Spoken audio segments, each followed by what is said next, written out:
Hi, I'm Lee Sye, and in this video I want to answer a specific question that relates to Lean Six Sigma education. Are they practical skills or is it just hype? If you look around industry, you'll hear and you'll find and you'll view a whole range of different experiences with Lean Six Sigma. You'll hear good news, you'll hear bad news, you'll hear it works, you'll hear it's a load of garbage. Okay, it's just so many pieces of information that it's very difficult to understand which idea that you would follow. So what I've learned over the years is there's a couple of different contributing factors to why they may or may not add value.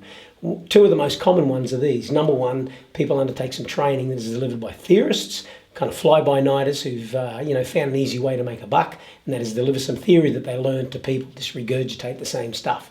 And what they're teaching is not the practical application of methodology. The second thing is companies that blame the methodology often don't understand that the way that they implement the methodologies is erroneous. They're not connecting it to the way that they execute their business plan, and they're kind of missing the point about why you would have a business improvement initiative in the first place. So what I want to do to answer the question is just take a look at change from a macro perspective. If you think about organizational change, it kind of looks like this. We begin with an idea, right? And that idea, depending on the context, could be developed through any way or any form or approach that is suitable for that given context. When we get that idea, what we then need to do is pitch it. I'm just using a metaphor, obviously, here.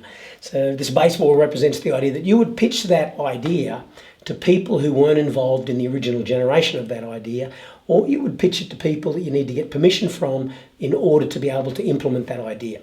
So the third part after you've pitched it is then where you would roll out that change. And the reason we kind of put this out here as the overarching framework for what we're doing with business improvement is that each of these parts has a very specific set of skills associated with it. The thing we want to focus on is the idea area, right? How many different ways are there to come up with positive ideas for change? Well, if you look or do some research and look at the different ways of coming up with ideas, you'll find that we can't present that list here. It's pretty much endless. But what I have done is listed a couple of common things like, for example, strategy workshops where you would bring people together to develop a new strategy. That is an idea for something that you would do in an organization. Just idea facilitation. Utilize agile or sprint workshops to come up with solutions. Research and development, R&D, is a mechanism for coming up with ideas for change, which may be technology-based or may not be. Benchmarking other companies or companies that are doing a better job than ourselves, Kaizen, problem-solving, root cause analysis, Lean and Six Sigma, etc. I put the etc. there because we can't possibly cover all of the different ways there are for coming up with ideas. But important to recognize the point that there are so many different ways that ultimately take you down the path of coming up with an idea for change. Now, you choose the approach according to context. And that's the most important part that we should get across today when we're answering the question about Lean and Six Sigma. What is the context that makes it appropriate for Lean and Six Sigma and root cause analysis and problem-solving mechanisms?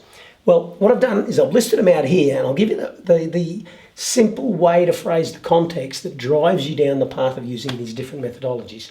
First of all, Lean.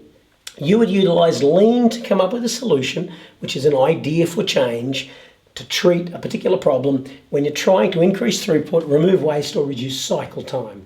Lean is oriented towards achieving those outcomes, and all of the tools within that model are designed to achieve that.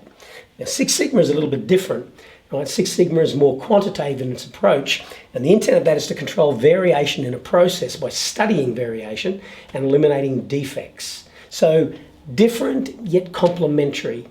Root cause analysis, I've called it here, is pretty much problem solving for situations where you get those one-off type events and you study that event, find the tree and treat the root causes of that event. When you combine these, what you've got is a portfolio or a toolkit of processes and tools that help you solve problems for different contexts.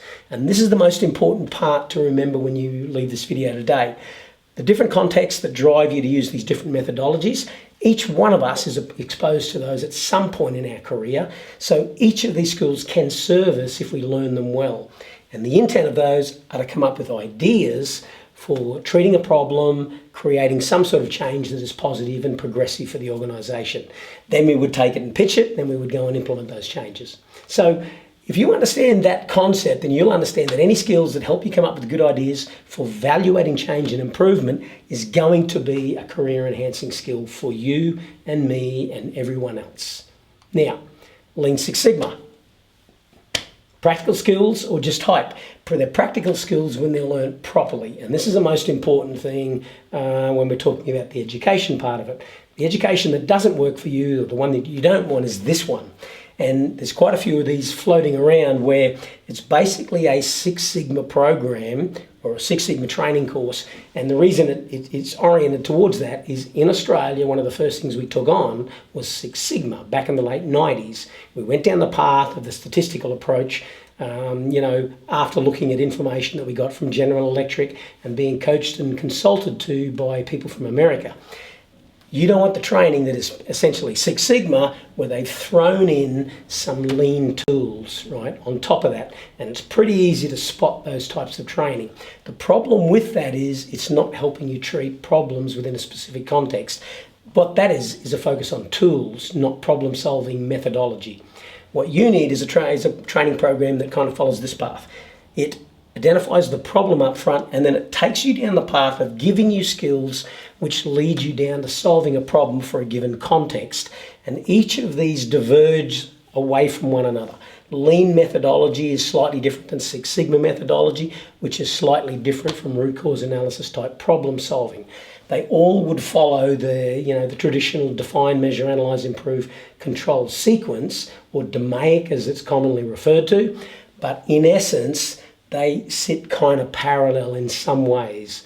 So that's possibly the best type of training that you would get. So look down below, there's a link there. I'd love for you to take a look at 9 Skills Factory and check out the type of training that we offer. And you'll see there's some options there to download some different tools and bits and pieces. And like I said, I'd love for you to go and have a look at that. And listen, I'll see you at 9 Skills Factory.